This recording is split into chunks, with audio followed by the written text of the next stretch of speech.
Emerge कर रहा है, क्यों? तो अब ये जो लेबनान में हिजबुल्लाह की सफाई हो रही है और ईरान शांति से बैठा हुआ है, दुनिया भी शांति से बैठी हुई है, क्यों? ये केवल ग्रेटर इजराइल नहीं उभर रहा है, ये संसार भर के लिए सुख शांति की व्यवस्था कर रहा है। इसमें लड़ाई लड़ने का काम इजराइल कर रहा है। लाभ किसको किसको होने वाला है? अमेरिका को होने वाला है और यूरोप को होने वाला है। अगर आप लोग को ध्यान हो तो पिछला जो ब्रिक्स वाला सम्मेलन हुआ था दिल्ली में, उसमें एक बात आई थी कि एक इकोनॉमिक कॉरिडोर बन रहा है भारत से मिडिल ईस्ट और मिडिल ईस्ट से यूरोप।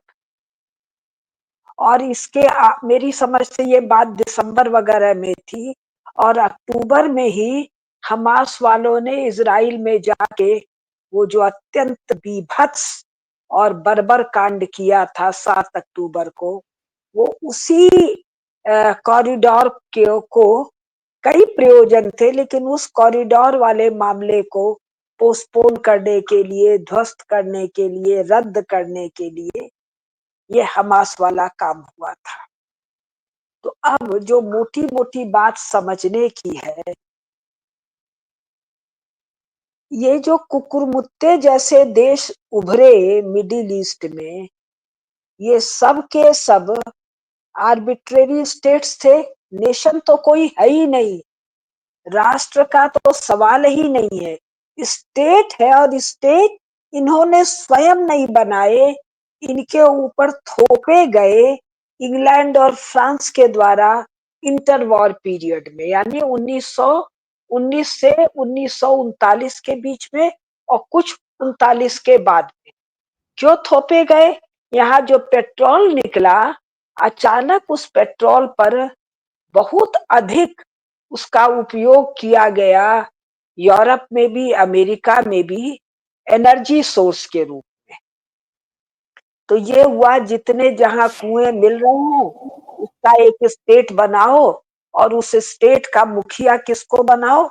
जो वहां का कोई एक फिजूल सा या इम्पोर्टेंट सा आदमी है, जो संसार की दृष्टि से एक निहायत, हम तो फिजूल ही कहेंगे, इनसिग्निफिकेंट सा जो व्यक्ति है, उसको वहां का मुखिया बना दो।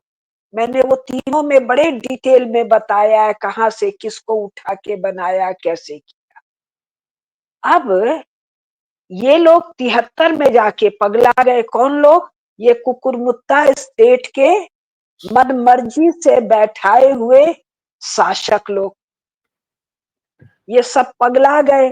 पगला क्यों गए? कि 1948 में, जो पूरे 1948 में, 48 में या 47 में ही डिक्लेयर हुआ इजराइल नाम का नेशन स्टेट। ध्यान दीजिएगा, इजराइल अपने पूर्वजों की ऐतिहासिक भूमि पर बना है, यहूदियों का नेशन स्टेट। हजारों साल तक नेशन तो था यहूदियों का, लेकिन उस नेशन का वाले यहूदियों के पास स्टेट नहीं था। और ये स्टेट सबको ठेंगा दिखाकर इजराइलियों ने स्वयं बनाया है। इसमें यूरोप और अमेरिका ने उनको सहयोग नहीं दिया है। यूरोप से तो इनको भगाया गया नृशंस अत्याचार के द्वारा। केवल जर्मनी से नहीं, यूरोप के करीब करीब सभी स्थानों से, और शुरुआत हुई थी रूस से। अब ये जो इजराइल आके बैठा कहाँ? ये कहते हैं मियाँ लोग के देश में। अरे भाई, मियाँ तो थे ही नहीं 1400 साल पहले। और अगर सच वाला को सुने तो वो तो कहते हैं 1400 साल पहले भी ना कोई मक्का था, ना कोई मोहम्मद थे, ना कोई पैगंबर थे, कुरान का जो इंटरप्रिटेशन। एनीवे, तो ये जो मियाँ लोग हैं, ये ऑक्युपायर्स हैं इस पूरे क्षेत्र के, और इजराइल अपनी ऐतिहासिक पैतृक भूमि पर बैठा। बैठते ही इनको फिर पगलहट चढ़ी। और इन्होंने कहा कि हम इनको 7 लाख ये रिफ्यूजी जो यहूदी सारी दुनिया से आके बैठे हैं, इनको हम उठाएंगे और ले जाके लाल सागर में डुबो देंगे। अब ये सवाल है कि ऐसी पगलहट इनको क्यों चढ़ी? राजकाज ये जानते ही नहीं है ना भाई। 1948 में ये सब बद्दू लोग हैं ना, जिनको अंग्रेजी में तुम बेडोइन कहते हो। ये कौन लोग हैं? ये लोग हैं जो भेड़ चरा रहे हैं, बकरी चरा रहे हैं, थोड़ा बहुत ऊंट भी है, घोड़ा फोड़ा थोड़ी है यहाँ पर। अगर यहाँ का ज्योग्राफी देखिए, अमेरिका में बोलते हैं अरबी घोड़ा। मैं क्या, घोड़ा कहाँ से आएगा, वहां पानी नहीं है, कहाँ से आएगा? अरे रेगिस्तान है भाई, रेगिस्तान में घोड़ा थोड़े दौड़ता है। वहां खास प्रकार का ऊंट चलता है जो क्यूट हीट है। एनीवे, तो 48 में इजराइल के ऊपर चढ़ गए 5। भैया नाम करेक्ट कीजिएगा जो मुझे याद है। एक तो था ये इजिप्ट, मिस्र, इजिप्ट, लेबनान, जॉर्डन, सीरिया और इराक, जहां इराक। तक जाता है। ये 5 चढ़ गए उसके ऊपर और बोले ये 7 लाख आए हैं, इनको डुबो देंगे। और ध्यान दीजिए, 7 लाख में 4 लाख से ज्यादा तो स्त्रियां, बूढ़े और बच्चे थे, करीब 4.5 लाख। तो 1.5 लाख एडल्ट मेल पॉपुलेशन थी। ये मिलिट्री या मिलिट्री ट्रेनिंग के लोग नहीं थे। ये संसार या पूरे यूरोप और रूस के भगाए हुए मामूली साधारण गृहस्थ लोग थे, गरीब लोग थे। 1948 में इजराइल के पास कोई सेना नहीं थी, कोई हथियार नहीं था। डिटेल मैं यहाँ नहीं दे रही हूँ, पहले वाले भाषणों में दे चुकी हूँ। और ये घर में जो हथियार था, हथियार भी क्या था, कुल्हाड़ी था, गणासा था, फरसा था, चाकू था। इसके द्वारा इन लोगों ने इन 5 देशों की सेना से लड़ाई की और 6वें दिन ग्रेटर इजराइल बना। 6वें दिन इन 5 देशों ने अनाउंस किया अपने जीप के भोंपू पर, भागो भागो भागो। और जो फिलिस्तीन है, ये क्या है, वहां से भागे हुए 7 लाख लोग। ये हुआ 1948।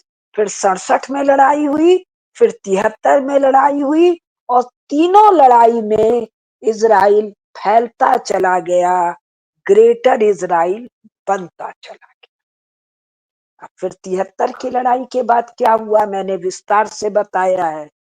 ये जो कुकुरमुत्ते की तरह उगे हुए बदायून या बद्दुओं को artificial, illegal, arbitrary nation state या केवल स्टेट दिया गया था, they felt important by the मियर utterance of the name Israel और जू। इन्होंने क्या किया, इन्होंने कहा जी हमारे पास तेल है, हम तेल का दाम चौगुना कर देते। और यहीं पर बात आती है न्यू इकोनॉमिक ऑर्डर की। जैसे ही तेल का दाम 73 में चौगुना हुआ, फिर शायद 76 में हुआ, फिर 80 में हुआ, लगातार तेल का दाम बढ़ता गया। और इसका असर क्या हुआ, 73 से लेकर आज तक यूरोप, अमेरिका और रूस का रेट ऑफ ग्रोथ डिक्लाइनिंग है। रूस का तो 1998 में निगेटिव रेट ऑफ ग्रोथ हो गया था, जबकि तेल का बहुत बड़ा भंडार रूस के पास स्वयं था। तो सेकेंड वर्ल्ड वॉर के बाद जो ये 2 सुपर पावर हुए थे, रूस और अमेरिका, और अमेरिका ने जो एक वर्ल्ड ऑर्डर किया था विकसित, जिसकी बहुत चर्चा आपके चैनल पर हुई है, अंकित शाह और अन्य लोगों ने की है, ये सब का भरभरा गया, कचूमर निकल गया एक इजराइल, इजराइल के सामने इनकी नामर्दगी का रिजल्ट तेल का बढ़ना, संसार के सुपर पावर की रीढ़ की हड्डी ढिल गई, ढांचा गिर गया, जो रेट ऑफ ग्रोथ डिक्लाइन किया वो आज तक संभला नहीं। तब फिर क्या हुआ? 73 के बाद ऑल्टरनेटिव सोर्सेज ऑफ एनर्जी का तलाश होने लगा। तलाश में वो सोलर एनर्जी था, वो एनर्जी था, वो सी के वेव्स का एनर्जी था, आदमियों के चलने का एनर्जी था, एटॉमिक एनर्जी था, थर्मल एनर्जी था, हाइड्रो इलेक्ट्रिसिटी था, एटॉमिक था, और राम जाने क्या क्या था। ये ऑल्टरनेटिव सोर्सेज ऑफ एनर्जी हुआ। इसके अलावा जगह जगह ऑल्टरनेटिव डिपॉजिट्स ऑफ ऑयल खोज लिए गए, गैस खोज लिए गए, और एनर्जी के एफिशिएंट यूज की टेक्नोलॉजी ढूंढ ली गई। इसके साथ एक घटना और हुई, इनका ऑयल डिपॉजिट खत्म होने लग गया। क्यों? कुछ तो अंधाधुंध बेहुदे ढंग के से जो तेल निकाला गया। कुछ आप लोगों को पता है, इराक ने जो कुवैत पर आक्रमण किया और फिर दुनिया भर के तेल के कुओं में आग लगाया, दुनिया भर की घटनाएं हुई। यानी एक इजराइल जैसे भगवान बैठ के घुमा रहे हैं, यूरोप से, रूस से जूस पर दुर्घस अत्याचार के बाद ये अपने पितृभूमि में आ रहे हैं, आकर बैठ रहे हैं तेल के लिए। इनका एक शत्रु जू और इनका दूसरा शत्रु ईसाई लोग, वो आकर यहाँ दुनिया भर के देश बना रहे हैं। तेल इनका शत्रु बन गया, और ले दे के रिजल्ट ये हुआ कि 1990 या 80 आते आते यहाँ पर टेररिज्म शुरू हुआ। और टेररिज्म क्या है?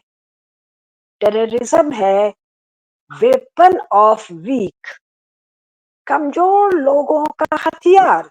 अगर तुम ताकतवर हो या ताकतवर नहीं थे, पैसा तो ऑयल का तुम्हारे पास आया।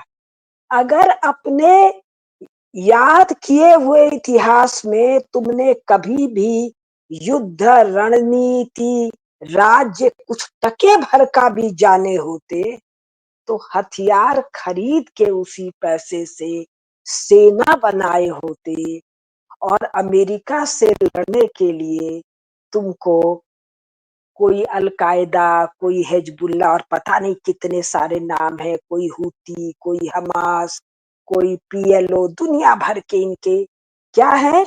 जैसे बरसात में मेंढक टर टर करता है, वैसे यहाँ पर रेडिकल ग्रुप्स, ये सारा नाम और टर्म यूरोप और अमेरिका का दिया हुआ है। टेररिस्ट ग्रुप, हम क्या कहेंगे? पटाखा छोड़ने वाला ग्रुप। कुल कितना तुम लोगों ने यूरोप और अमेरिका के लोगों को मार लिया भाई?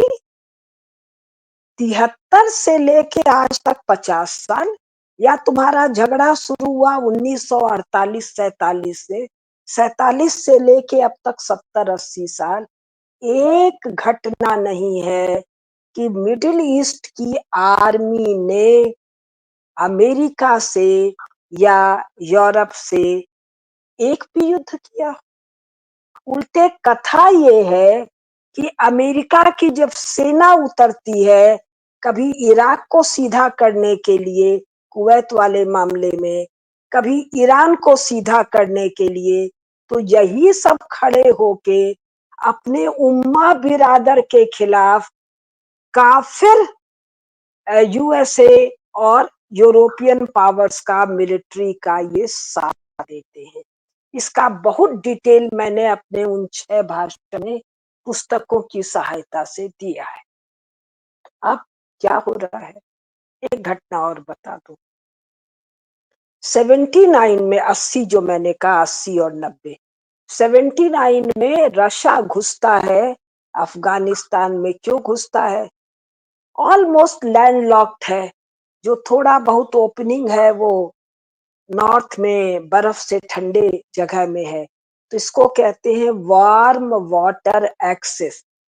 वार्म वाटर एक्सेस के लिए जब घुसता है, अमेरिका रूस को घुसने नहीं देगा, लेकिन अमेरिका में दम नहीं बचा है रशियन सोल्जर से लड़ने का। क्यों दम नहीं बचा है? वियतनाम को लेके जो छाती कुटाई अमेरिका में हुई है, तो ये क्या करता है कि हम अपने वो कॉफिन नहीं आ सकता है, बैग में हम अपने सैनिकों का शव नहीं मंगा सकते हैं। इन्हीं सबों को ट्रेनिंग दे दे के, टेररिस्ट बना बना के अफगानिस्तान भेजता है। तालिबान बनाता है, अलकायदा बनाता है, ओसामा बिन लादेन बनाता है, और ले दे के 89 में मामला सलट जाता है, 90 में सोवियत रूस बिखर जाता है। अब ये जिनको तैयार किया, ये सब क्या करें? पटाखे सब। तो ये पटाखे आके फूटने लगते हैं अमेरिका में, रूस में, और उसी के समय वहां इनका जाना भी काफी होता है। और अब जो खास बात कर रहे हैं, 90 के बाद से आज तक, एक और चीज बता दें, उसके बाद इसको कंक्लूड करेंगे। एक और चीज जो होती है वो ये होती है, सारी पोस्चरिंग के बावजूद जो एंगस मेडिसन ने दिखाया है, 73 से 98 तक डिक्लाइनिंग रेट ऑफ ग्रोथ। एक दूसरा, मार धाड़ मिलिट्री ऑक्यूपेशन से इनका मनोवैज्ञानिक थकन, इस पर बहुत विस्तार से हम पहले आपके यहाँ बोल चुके। और इसी 90 के आसपास या 73 से 90 वाला जो ये पीरियड है, इसमें भारत का rate of economic growth in सबके, यानी अमेरिका से, रूस से, सबकी तुलना में, अमेरिका का शायद 2.6 इन्होंने कैलकुलेट किया है, भारत का 5.6 कैलकुलेट किया। 73 से 98 भारत का अच्छा समय नहीं है। 62 में लड़ाई हुई है, 65 में लड़ाई हुई है, 71 में लड़ाई हुई है, 75 में इमरजेंसी है, उसके बाद 84 में इंदिरा गांधी मरी है, खालिस्तान का झंझट हुआ है, लगातार ये गठबंधन की सरकारें हो रही हैं, देश में इतना अधिक उत्पात मचा हुआ है। वो कमंडल, वो क्या कहते हैं, मंडल कमीशन वाली रिपोर्ट आई है, अयोध्या वाला आंदोलन चल रहा है, मनमोहन सिंह, नरसिम्हा राव, भारत के पुरुषार्थ की छाती पर कांग्रेस बैठी हुई है। और कांग्रेस अकेले नहीं है, कांग्रेस के छुटभैया कुकुरमुत्ते साथी बहुत हो चुके हैं। कहीं सपा है, कहीं बसपा है, कहीं टीडीपी है, कहीं वो टीएमसी है, दुनिया भर के। इसके बावजूद 73 से 98 तक इनकी गणना के अनुसार भारत का रेट ऑफ ग्रोथ 5.6 है, जहां तक मुझे याद है, और अमेरिका का 2.3 है या 2.6 है, बाकियों का 1 पॉइंट सब कुछ है, और सोवियत रसा का निगेटिव है, जापान का शायद 1% है। 98 के बाद आंकड़ा मेरे पास नहीं है, वो और कम है। तो रिजल्ट क्या है? 96 में एक किताब छपती है, एक हंटिंगटन महोदय की, जिसका नाम है क्लैश ऑफ सिविलाइजेशंस, लेकिन उसका सब टाइटिल कोई नहीं पढ़ता है, emergence of new economic order. तो न्यू इकोनॉमिक ऑर्डर क्या है? वो कह रहा है जी, अमेरिका यूरोप को दो से भिड़ना पड़ेगा। कौन दो? एक ये मिडिल ईस्ट वाले टेररिस्ट सब, और एक वो कम्युनिस्ट पार्टी चीन का, जिसको इन्हीं सबों ने खड़ा किया है, उसके एक्सपेंशनिस्ट से। और इसमें निपटने के लिए एक बात हमको ध्यान रखनी पड़ेगी, एशिया बड़ी तेजी से इमर्ज कर रहा है, भारत का तो नाम लेते ही इनके पेट में मरोड़ आ जाता है। हंटिंगटन ने उसमें प्रीफेस में लिखा है, हम सबकी चर्चा कर रहे हैं, भारत की नहीं कर रहे हैं, क्योंकि भारत के बारे में हमको जानकारी नहीं। तो ये कह रहा है ये बहुत तेजी से उठ रहे हैं, डिक्लाइन ऑफ द वेस्ट है, और अगर हमको सरवाइव करना है तो 3 स्विंग स्टेट हैं। कौन कौन है? जापान है, रूस है और भारत है। अरे तो इनके साथ हमको तालमेल बिठाना है। अरे भाई रूस तो तेरा, रूस या पहले वाला यूएसएसआर से तो तेरा, इससे बड़ा कोई शत्रु तेरा नहीं है। जापान से तेरी ऐसी भीषण शत्रुता रही है कि तूने उस पर डिसआर्मामेंट क्लॉज लादा हुआ है। तो जिस भारत की तू चर्चा नहीं करना चाह रहा है, असल स्विंग स्टेट नहीं, पिवटल स्टेट तो वो भारत है ना भाई। भारत तेरी तरफ झुक गया तो तेरा काम बन जाएगा, मियाँ लोग की तरफ झुक गया तो मियाँ लोग का काम बन जाएगा, चीन की तरफ झुक गया तो शी जिनपिंग एंड कंपनी का काम बन जाएगा। तो 90 के बाद मैंने बात की, बहुत सी किताबें अभी मेरे बिल्कुल ध्यान में नहीं आ रही हैं जो पढ़ी हुई हैं, वो साफ साफ कह रहे हैं भारत से बनाए बिना काम नहीं चलेगा। एक, लेकिन भारत को स्वॉलो करना इनके वश की बात नहीं है। दो, तीसरा, टेररिज्म के रहते हुए भारत की प्रॉस्पेरिटी का आनंद यूरोप अमेरिका नहीं ले सकते हैं। ये जो कॉरिडोर की बात अभी की गई है पिछले साल, वो पिछले ही साल थोड़ी सोची गई है, वो 20-25 से सोची जा रही है। एग्जीक्यूशन की बात आई है पिछले साल। तो ये जो गुजरेगा, ये मिडिल ईस्ट से गुजरेगा, इसको टेरर फ्री रखना इनकी मजबूरी है। यानी वापस इन लोगों को बद्दू बन जाना है, वापस टेंट में चले जाना है, वापस भेड़ बकरी ऊंट चलाना है, जिसमें ये लोग बड़े प्रसन्न होके राजी भी हैं। क्यों?